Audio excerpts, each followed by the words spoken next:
Daftar reportasi media tentang pendiskreditan Habaib Balwi terhadap NU dan Kiai-Kiai NU. Faisal Assegaf Balwi menghina NU dan Hadratus Syekh Kiai Haji Hasyim Asy'ari.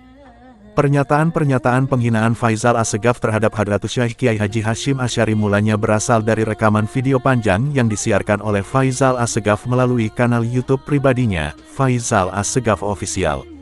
Namun video tersebut kini sudah dihapus.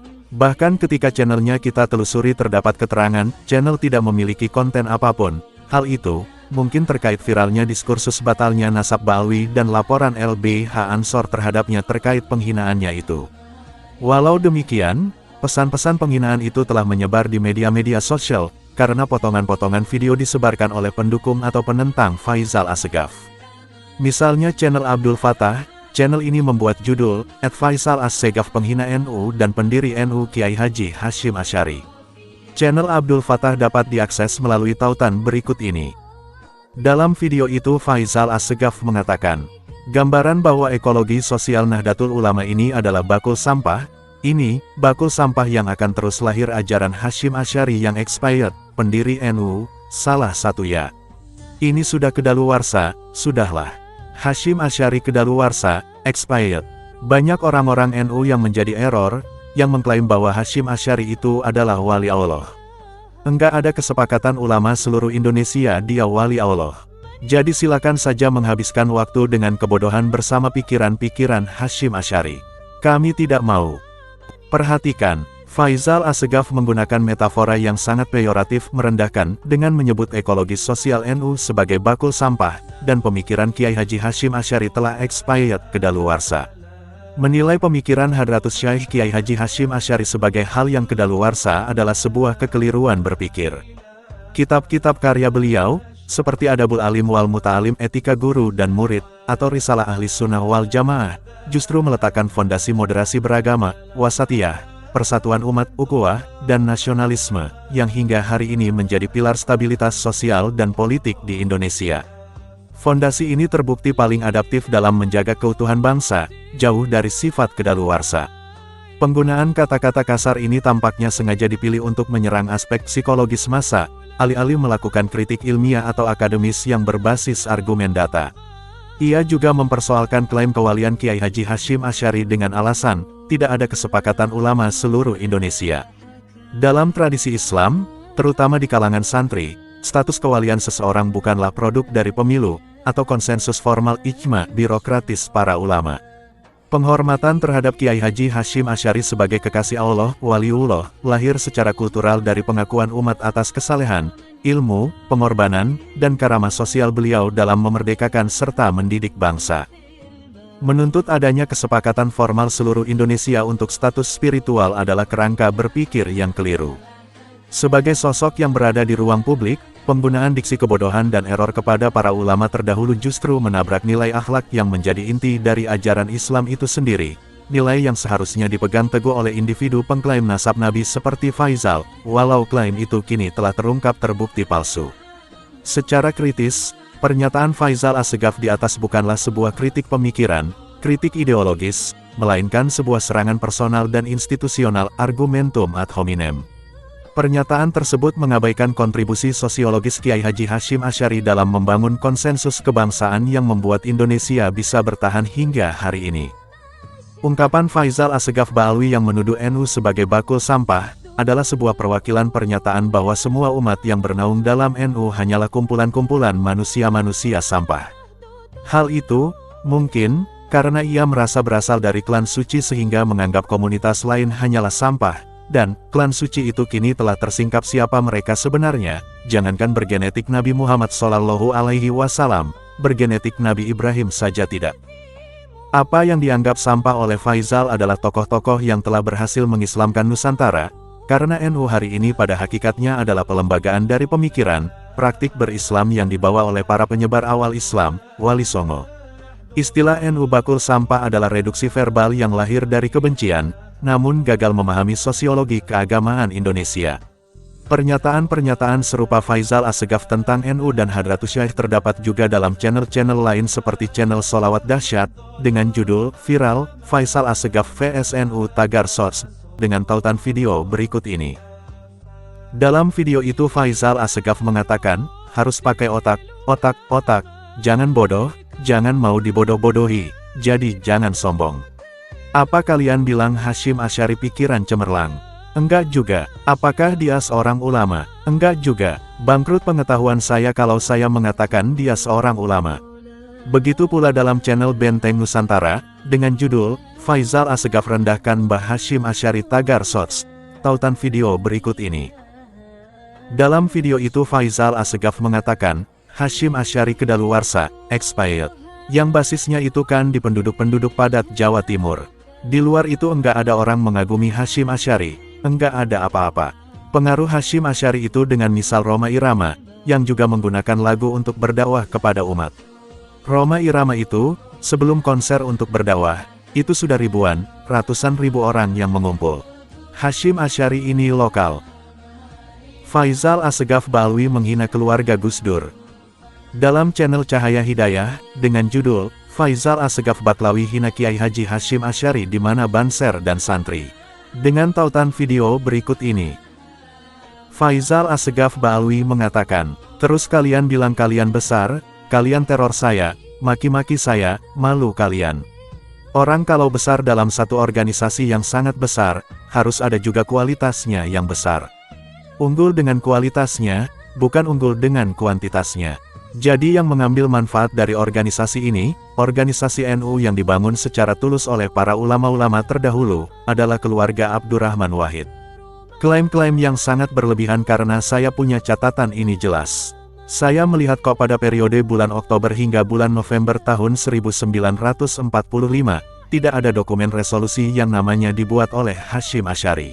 Sebuah kumpulan sejarah yang diterbitkan oleh Gramedia, lembaga yang selama ini sangat kredibel dan tidak sembarangan mengeluarkan sebuah penerbitan buku kalau tidak melalui proses verifikasi yang ketat.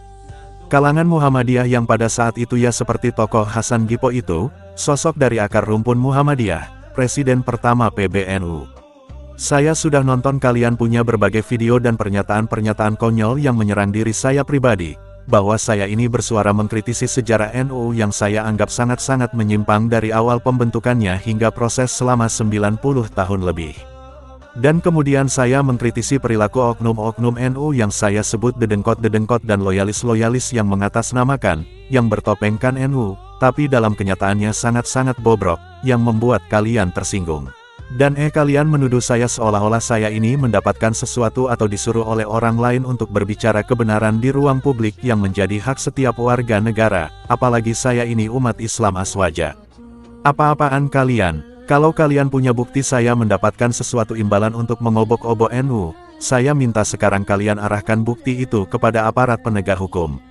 Sangat bodoh kalian, begitu bencilah kalian sama saya yang kalian klaim punya bukti bahwa saya itu dipakai, ditunggangi oleh kepentingan lain untuk mengobok-obok NU. Laporkan sana di aparat, bawa buktinya. Tapi saya kasih ingat ya, ucapan kalian sangat berlebihan. Saya ini cuma satu semut menghadapi NU yang kalian bilang sangat-sangat besar, yang disebut dengan ormas terbesar di Indonesia, raksasa. Seekor semut melawan raksasa tidak ada pengaruh.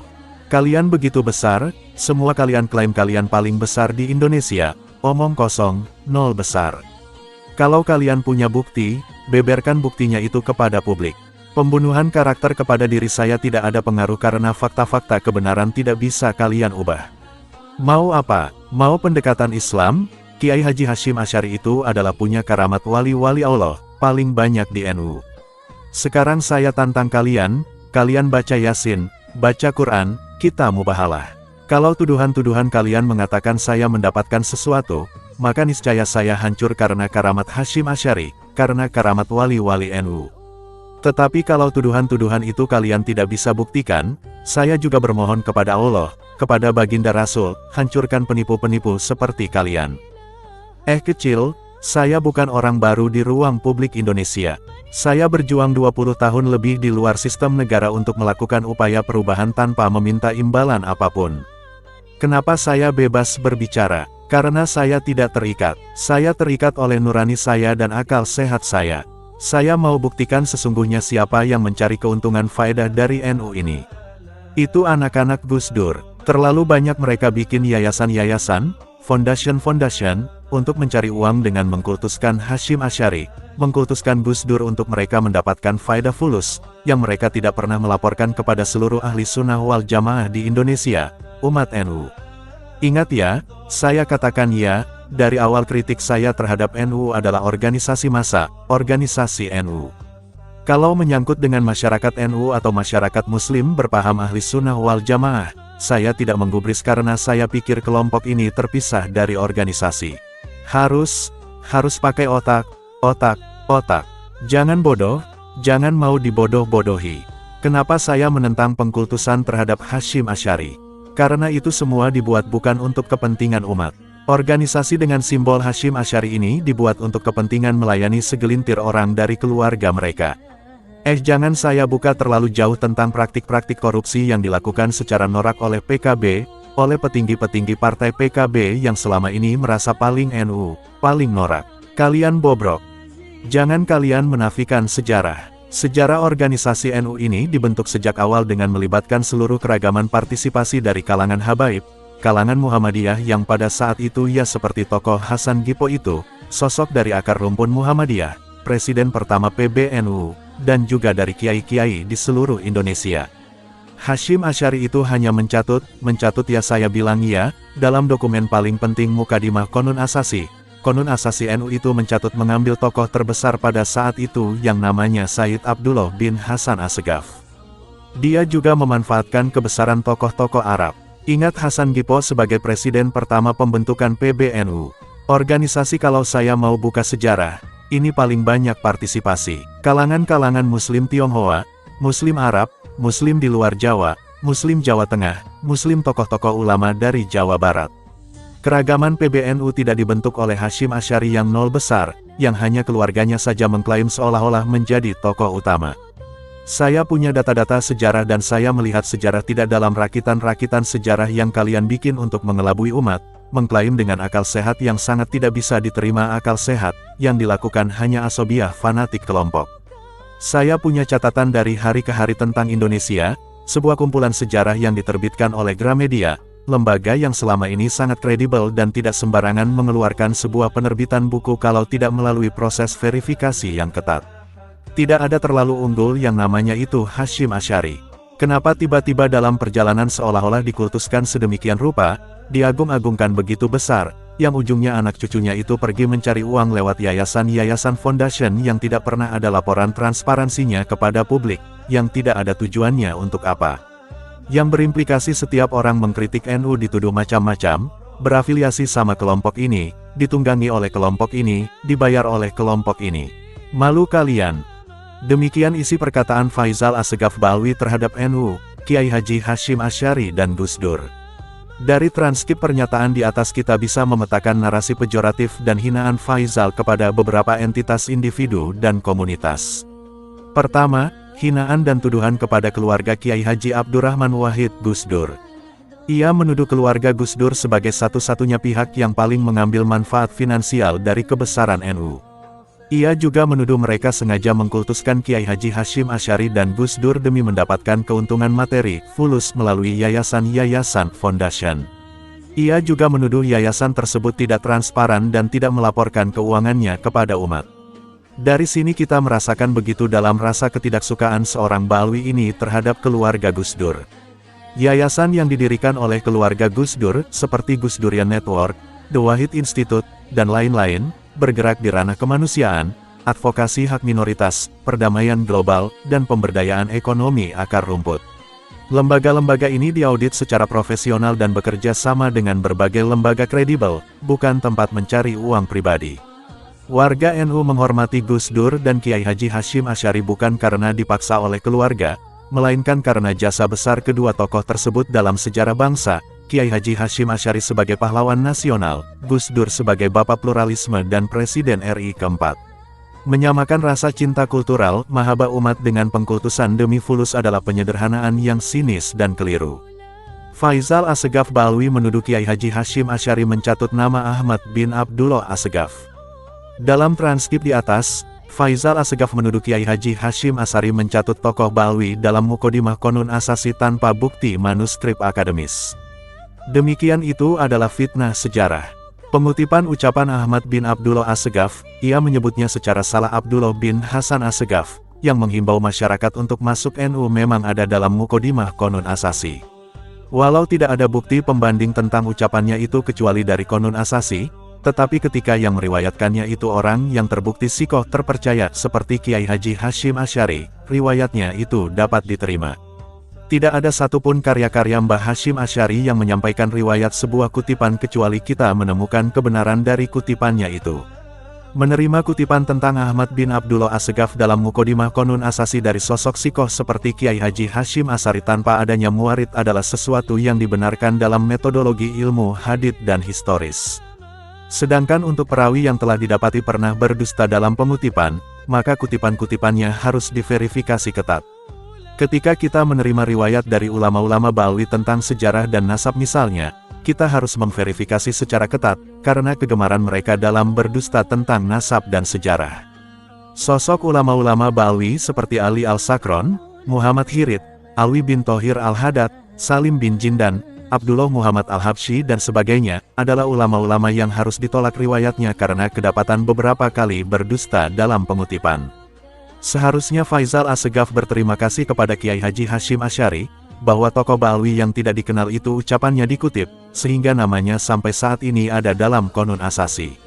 Sosok Ahmad bin Abdullah Assegaf, bisa kita katakan sebagai sosok yang tidak konsisten, hal itu jika kita cermati kata-katanya yang dikutip dalam Qonun Asasi yang menyerukan orang untuk masuk NU, tetapi kemudian pada tanggal 8 Maret tahun 1928 ia sebagai sekretaris mengirim surat kepada pemerintah Belanda agar mengesahkan perkumpulan baru yang ia dirikan yang bernama Robito Alawiyah, RA, pendirian perkumpulan baru yang bergerak dalam bidang yang sama dengan NU, yaitu RA, menegasi seruannya sebelumnya agar orang masuk NU.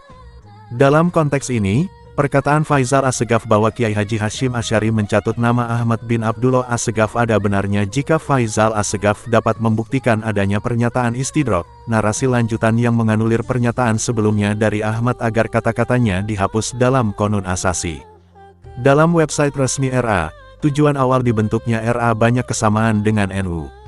Dalam statuten pasal 3 RA disebutkan di antara tujuan dibentuknya RA adalah mendidik anak piatu, menolong janda-janda, orang tidak mampu, fakir miskin, melaksanakan dan menyebarkan ajaran Islam dan bahasa Arab dan ilmu lainnya. Tujuan dalam poin-poin ini sama dengan tujuan NU dalam statute NU saat pendiriannya. Jika keduanya sama mengapa harus membentuk lagi? Kenapa tidak ikut NU saja? Pada tahun 1928 juga RA membentuk perwakilan-perwakilan daerah yaitu di Probolinggo, Cianjur, Sukaraja, Tulung Agung, Bangil, Ende, Tegal, Jombang, Jember, Makassar, Mojosari, Lumajang, Malang, Sumeneb, dan Banyuwangi. Jadi, jika kita katakan bahwa ucapan Ahmad bin Abdullah Assegaf yang dimuat dalam Qonun Asasi itu tidak konsisten, kita mempunyai mubarir, dalil pembenar. Jika ia konsisten dan tulus mendukung NU, untuk apa kemudian ia menjadi penggerak berdirinya RA, padahal poin-poin tujuannya sama? Ini adalah pelajaran sejarah yang penting bagi NU tentang akhlak dan sikap Balwi terhadap NU yang dari dulu sampai sekarang tidak berubah, mencari celah menyaingi NU jika ada kesempatan, atau menyusup di dalamnya jika kenyataan berbicara sebaliknya. Tetapi kadangkala pelajaran tentang sejarah banyak diabaikan oleh orang-orang yang tidak memiliki karakter kepemimpinan komunitas yang kuat. Faisal Assegaf menuduh dokumen resolusi jihad tidak ada. Dalam transkrip itu pula kita baca, Faisal Assegaf dengan begitu mudah mengklaim bahwa tidak ada dokumen resolusi jihad NU pada tanggal 22 Oktober tahun 1945 yang dibuat untuk melawan penjajah. Padahal dokumen resolusi jihad disepakati dalam rapat ulama konsul-konsul NU se-Jawa dan Madura di Bubutan, Surabaya, yang dipimpin langsung oleh PBNU di bawah arahan Hadratus Syaikh. Dokumen ini dimuat di berbagai surat kabar waktu itu, seperti Kedaulatan Rakyat, mengatakan dokumen ini tidak ada.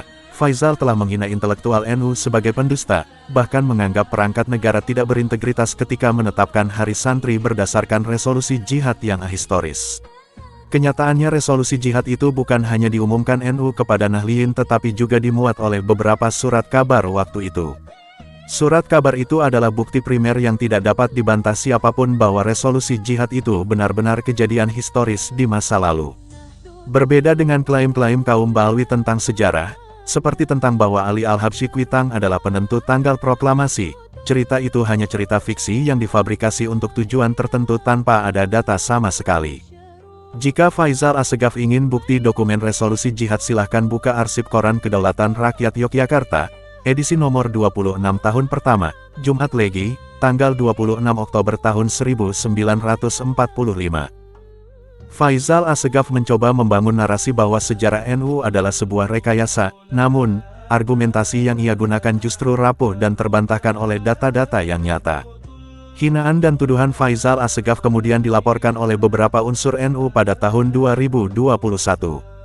Laporan tersebut diantaranya dibuat oleh Ketua Robitoh Mahid Islamiyah Nahdlatul Ulama, RMI-NU, Kiai Haji Rahmat Sailani Kiki, dan terdaftar dengan nomor LPB 0668-XIISPKT, Bareskrim Polri. Dalam proses pengusutannya, Bareskrim Polri telah memeriksa belasan saksi, yang terdiri dari saksi pelapor dan ahli bahasa maupun sosiologi. Rizik Syihab Ba'alwi menghina Gus Dur. Pada tanggal 1 Juni tahun 2008, sekelompok massa termasuk Laskar Front Pembela Islam (FPI) menyerang kelompok Aliansi Kebangsaan untuk Kebebasan Beragama dan Berkeyakinan (AKKBB) yang sedang mengadakan acara di Monas. Penyerangan itu mengakibatkan para anggota AKKBB terluka. Kemudian Gus Dur mengecam kejadian tersebut. Pernyataan Gus Dur masih bisa kita saksikan di channel Badik Institute, dengan link sebagai berikut. Dalam video itu Gus Dur mengatakan, "Organisasi bajingan, tulis aja, bajingan, gak usah ragu-ragu, saya yang bilang begitu. Saya bilang pada istri saya udah pulang aja, ngapain? Ah, saya dengar Kiai Maman, dari PKB Majalengka, atau dari Jawa Barat atau DPP, itu masuk rumah sakit gara-gara itu.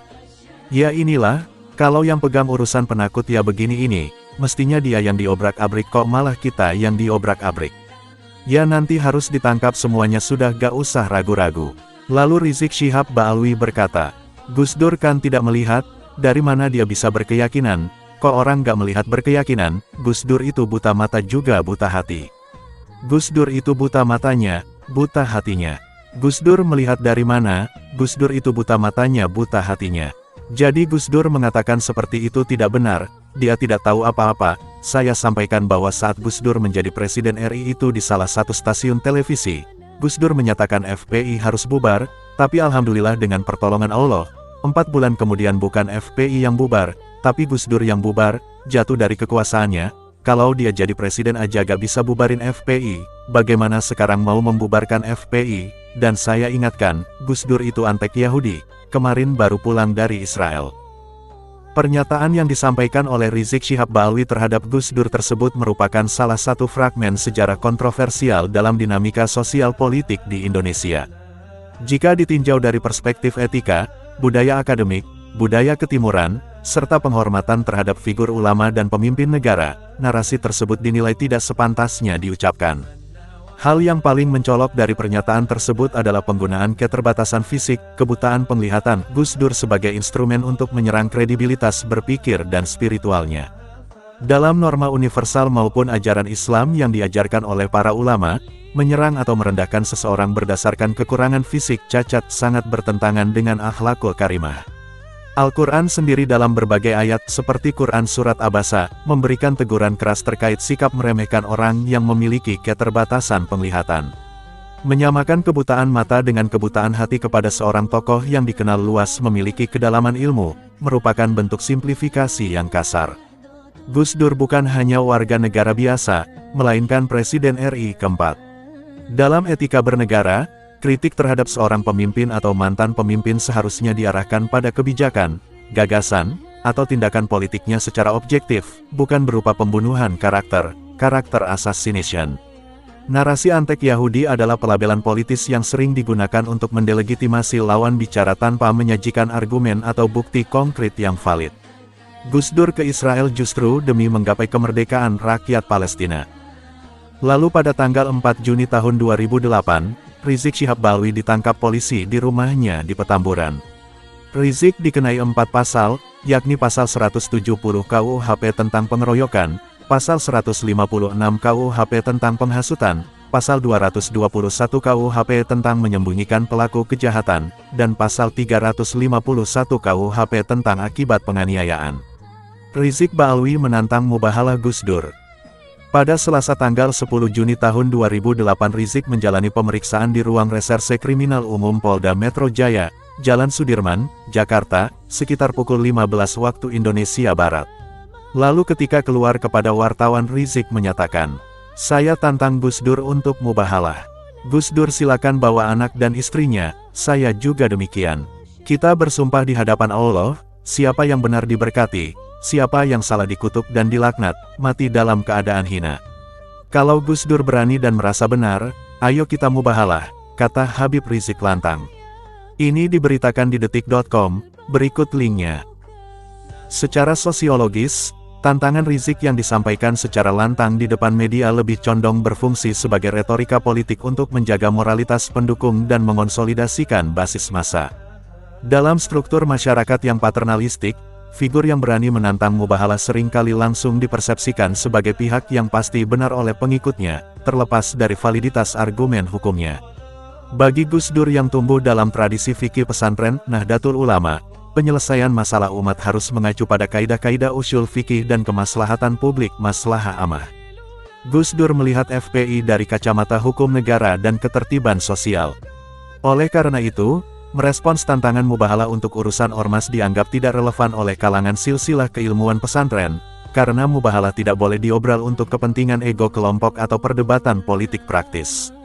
Secara ilmiah, tantangan mubahalah dari Rizik kepada Gus Dur mengalami salah penempatan. Instrumen spiritual yang sakral dan berisiko tinggi ini direduksi menjadi alat legitimasi dalam perseteruan sosial politik. Meski Gus Dur tidak merespon mubahalah itu, akhir dari kasus Monas tersebut membawa Rizik Syihab Balwi divonis bersalah. Pada tanggal 31 Oktober tahun 2008, Majelis Hakim Pengadilan Negeri Jakarta Pusat menyatakan Rizik Syihab terbukti secara sah dan meyakinkan bersalah, lalu menjatuhkan vonis hukuman 1,5 tahun, 18 bulan, penjara. Ini diberitakan di detiknews.com, berikut linknya.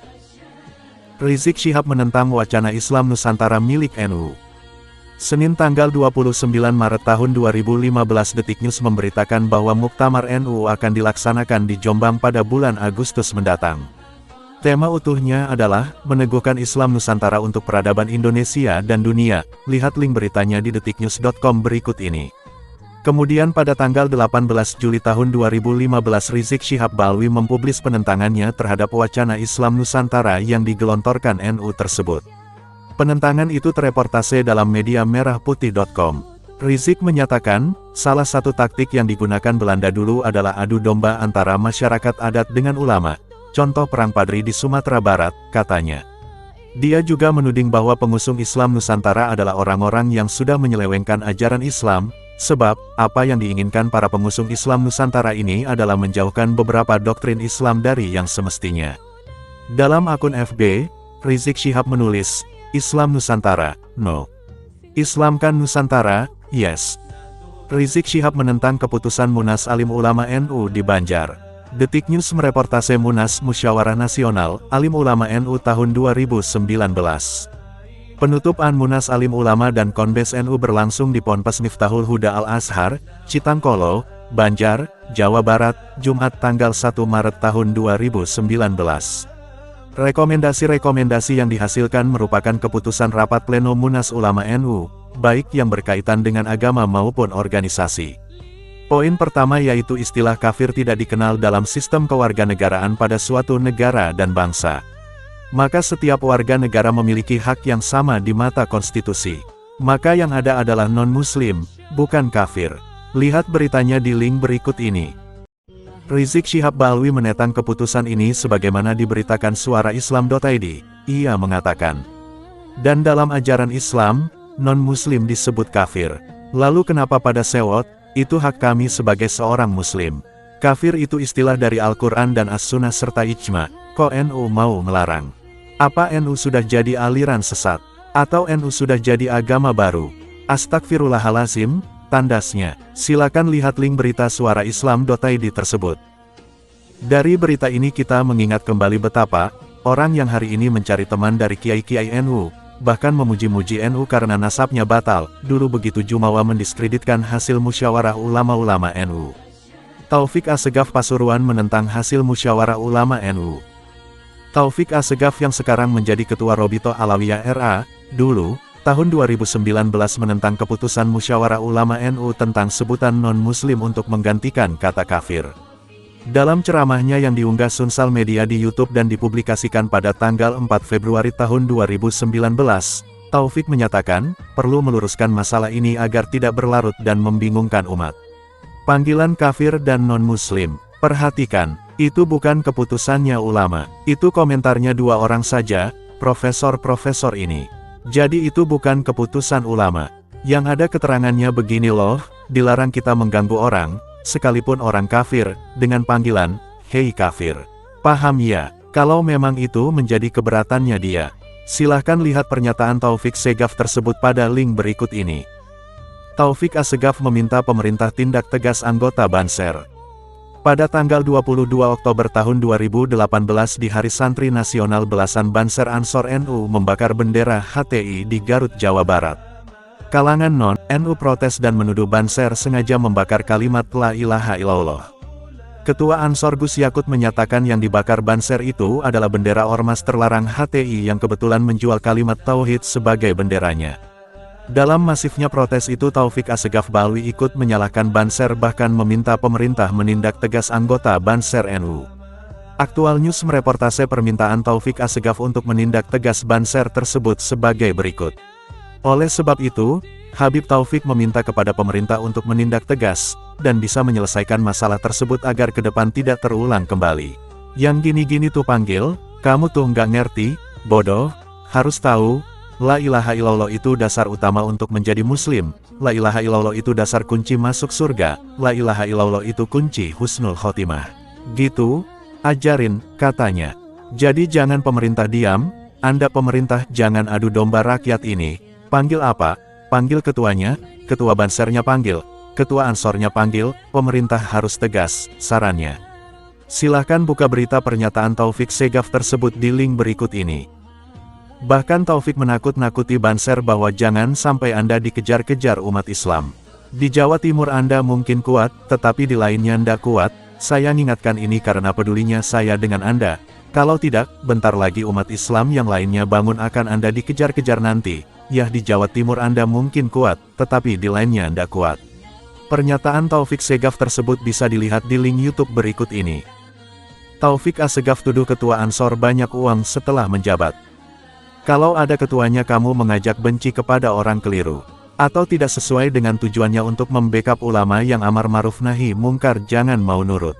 Saya nasihati Anda, jangan mau nurut.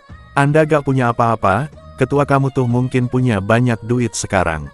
Jangan mau nurut, awas hati-hati loh, Anda mereka ini jadi Banser kamu ajak mereka tadi itu untuk dengan membela ulama, membela habaib, tapi Anda gunakan untuk jaga gereja. Kita, bukan Red, gak setuju dengan orang yang jaga gereja, tapi bukan Anda, mau tukaran dengan sesama umat Islam ini apa maksudnya? Silakan kunjungi link YouTube berikut ini. Alwi bin Abdurrahman Assegaf Depok larang anak masuk Banser Ansor. Seorang Baalwi dari Depok, bernama Alwi Assegaf larang umat Islam masuk Banser dan Ansor. Warta Ekonomi, Jakarta, pada tanggal 22 Maret tahun 2022 mereportase pernyataan seorang Baalwi bernama Alwi bin Abdurrahman Assegaf. Dalam ceramahnya Alwi menghimbau umat agar tidak memasukkan anaknya ke Banser atau Ansor. Melalui unggahan video di kanal YouTube NU Garis Lurus, Habib Alwi pun menyeru kepada orang tua agar anak-anaknya tidak mengikuti kedua organisasi di atas.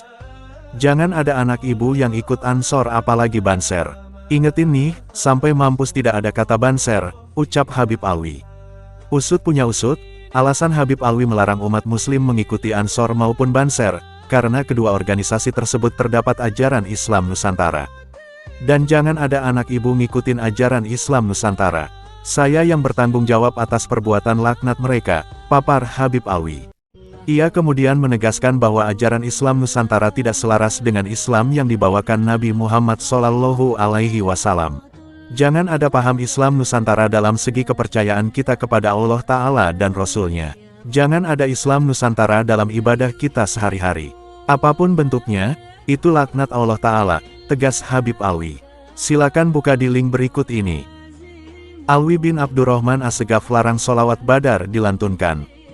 Media terkini.id, pada tanggal 19 Maret tahun 2022, mereportase pernyataan seorang Balwi bernama Alwi bin Abdurrahman Assegaf yang melarang sholawat badar. Pernyataan tersebut disampaikan dalam salah satu kajian ceramahnya, kemudian video itu diunggah oleh channel YouTube NU Garis Lurus, dengan judul, Jangan Ada Yang Ikut Ansor dan Banser, sebagaimana dilansir pada Sabtu, tanggal 19 Maret tahun 2022. Sholatullah salamullah, di Ahlil Badri ya Allah, ujar Habib Alwi mencontohkan sholawat yang menurutnya terlarang. Jangan ada anak ibu maupun majelis taklim ibu baca sholawat-sholawat itu, ujar Habib Alwi melanjutkan. Itu sholawat oknum, paham? Ujar Habib Alwi melanjutkan. Laknat Allah Ta'ala buat mereka, bukan karena sholawatnya, ujar Habib Alwi melanjutkan. Sebab itu dimanfaatkan oleh oknum yang memusuhi agama, selesai, ujar Habib Alwi melanjutkan. Silakan cek link berikut ini. Ahmad bin Zain Al-Kaf menuduh Kiai Haji Said Akil Siraj menerima uang dari Syiah. Media Fakta Kini milik FPI pada tanggal 11 Mei tahun 2020 mereportase kisah tentang seorang Ba'alwi yang bernama Ahmad bin Zain Al-Kaf. Ia seorang Ba'alwi yang masuk dalam jajaran Awan PWNU Jatim. Tetapi sikapnya lebih mencerminkan seorang FPI. Dengan bangga media FPI memberitakan bahwa Ahmad bin Zain telah menyidang Kiai Haji Said Akil Siraj, Ketua Umum PBNU, yang dianggap telah menyelewengkan ajaran Aswaja Ahli Sunnah wal Jamaah. Saat SAS menyelewengkan ajaran Aswaja dengan mengatasnamakan NU, maka Habib Ahmad bin Zain, selaku salah satu mustasyar PWNU Jatim berdiri tegak menegur dan menyidang SAS di Surabaya, tanpa rasa takut diberhentikan dari NU atau dijauhi warga NU yang fanatik buta terhadap SAS. Saat IBHRS memimpin umat Islam melawan para penista agama dan para pelindungnya di Indonesia, Has berdiri paling depan mendukung dan membela IBHRS habis-habisan. Saat umroh, Has tidak lupa mampir silaturahim ke kediaman IBHRS di kota suci Mekah, bercengkerama dan diskusi serta memberi doa dan nasihat. Silakan baca beritanya di link berikut ini. Dalam reportase itu, media Fakta Kini menampilkan video ketika Ahmad bin Zain sambutan di hadapan Kiai Haji Said Akil Siraj. Transkrip sambutannya sebagai berikut. Assalamualaikum warahmatullahi wabarakatuh. Nama saya Ahmad bin Zain Al-Kaf, saya Ketua Yayasan Al-Bayinat Bidang Organisasi, dan saya Awan Syuriah NU PWNU Jatim. Kami yakin bahwa antum bukan pengikut Syiah, tidak berakidah Syiah, namun catatan di tempat kami, istilahnya di komputer kami, penuh nama-nama antum, laporan-laporan mengenai antum, yang isinya komentar-komentar antum yang sifatnya membela Syiah, di mana komentar-komentar tersebut sangat merugikan Ahlus Sunnah khususnya kaum Nahliyin, sehingga banyak bisa dikatakan 95% pengikut Syiah adalah kaum Nahliyin yang digerogoti oleh antek-antek Syiah. Perlu ana perkenalkan bahwa yang hadir di sini adalah pejuang-pejuang Ahlus Sunnah dari Nahliyin semua, dari Bangil, dari Jember, dari mana-mana, dari Surabaya, dan sekitarnya dari Jawa Timur.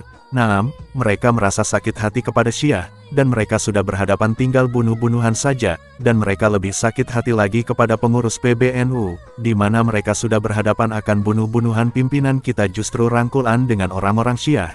Kami tahu di belakang itu adalah fulus. Kami tahu dan kami berani bersumpah karena kami ada orang kami di dalam Syiah, kami mempunyai data untuk antum ketahui, antum sebagai orang tidak jelas. Lalu terdengar Kiai Said bertanya, saya dapat uang. Ahmad Al-Kaf melanjutkan, kami tidak mau membuka rahasia seseorang. Silakan kunjungi sendiri link berikut ini. Hanif Alatas menentang Islam Nusantara Nahdlatul Ulama. Saudara-saudara, kemarin Bapak Kiai Haji Ma'ruf Amin, mudah-mudahan selalu dapat hidayah dari Allah. Amin, saudara, beliau di depan kader-kader Nasdem.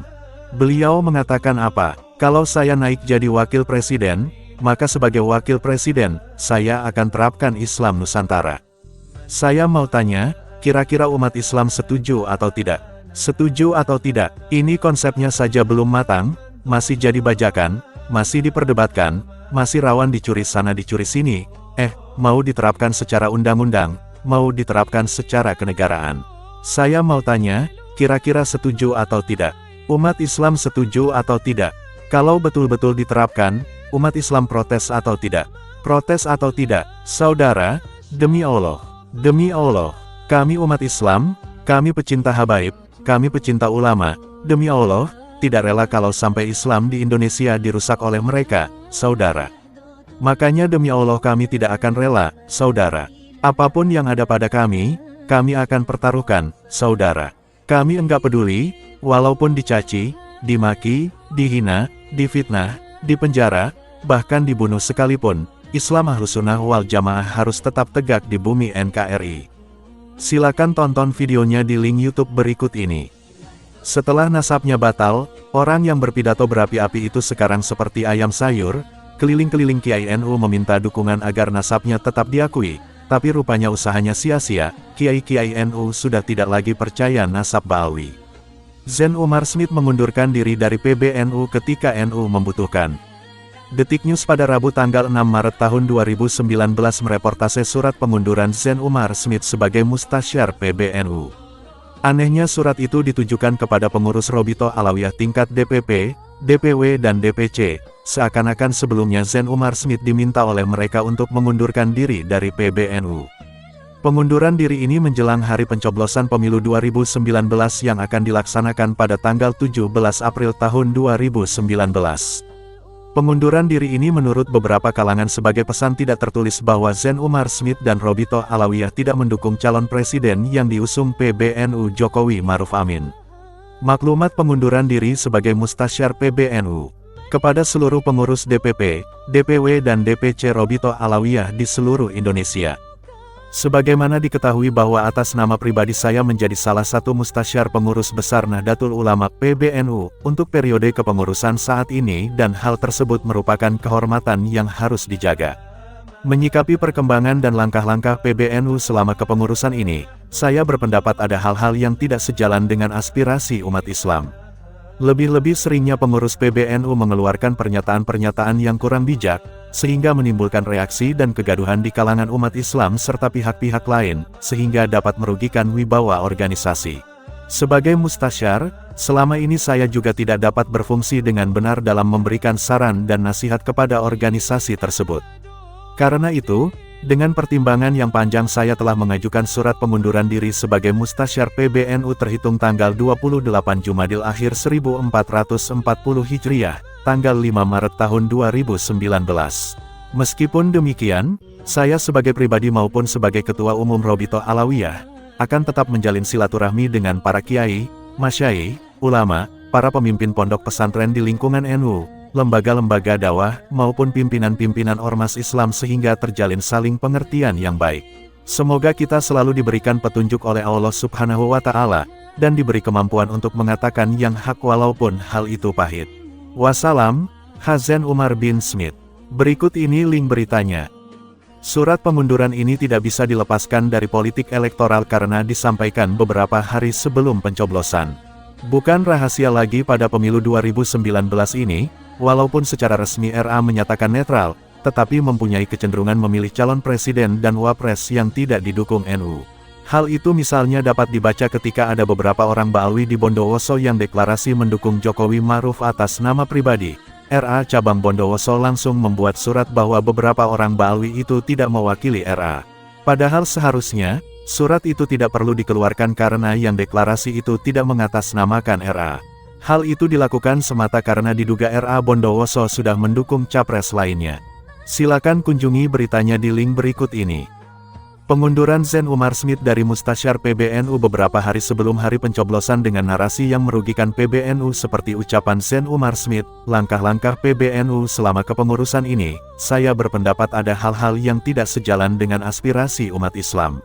Lebih-lebih seringnya pengurus PBNU mengeluarkan pernyataan-pernyataan yang kurang bijak, sehingga menimbulkan reaksi dan kegaduhan di kalangan umat Islam serta pihak-pihak lain. Sangat bisa dimaknai bahwa Zain Umar Smith sedang mengajak pendukungnya untuk tidak mengikuti seruan PBNU yang sedang memperjuangkan Kiai Haji Maruf Amin sebagai Wakil Presiden Indonesia. Ini adalah suatu penggembosan. Zain Umar Smith sedang mempertontonkan watak dan sikap Baalwi yang asli terhadap NU. Jika ada kesempatan menggembosi NU, maka akan dilakukan. Lutfi bin Yahya membuat organisasi tarekat tandingan NU. Lutfi bin Yahya menjabat sebagai Ketua Jamiah Ahli Thoriqah Al-Mutabaroh Al-Nahdiyah, Jatman, dari tahun 2000 sampai tahun 2023. Jatman adalah organisasi tarekat badan otonom di bawah PBNU. Tetapi ketika masa jabatannya habis dan PBNU meminta Lutfi untuk mengembalikan Jatman kepada PBNU, Lutfi melawan walaupun akhirnya menyerah. Tetapi, tidak sampai di situ, Lutfi kemudian membentuk organisasi tarekat sendiri yang ia beri nama Jatma Aswaja. Lutfi pula telah mempertontonkan watak dan sikap Baalwi asli kepada NU. Jika ada kesempatan menggembosi NU maka akan dilakukan. Dari contoh-contoh di atas, hendaknya kepada para pimpinan NU tidak lagi menjadikan kaum Baalwi sebagai pimpinan NU di setiap tingkatan, karena hanya akan merugikan NU itu sendiri. Kesetiaan mereka setipis kulit bawang, dan watak mereka tidak bisa dianggap aman. Penulis, Kiai Haji Imaduddin Usman Al-Bantani.